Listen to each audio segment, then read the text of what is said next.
take your ear of corn. Can you find the cover to that?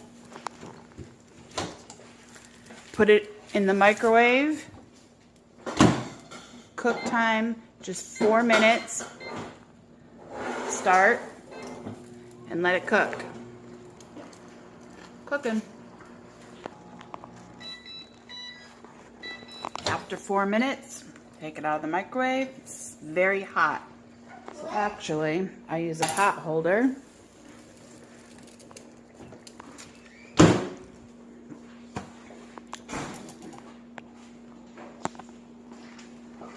Then you cut off the end like right about here.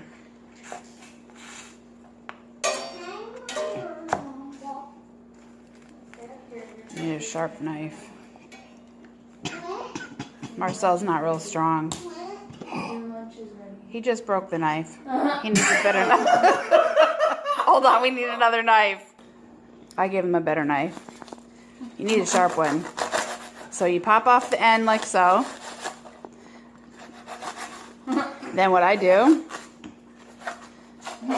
okay, is you just take this end and you just kind of give it a squeeze and your corn comes out perfectly cooked and ready to eat. Delicioso.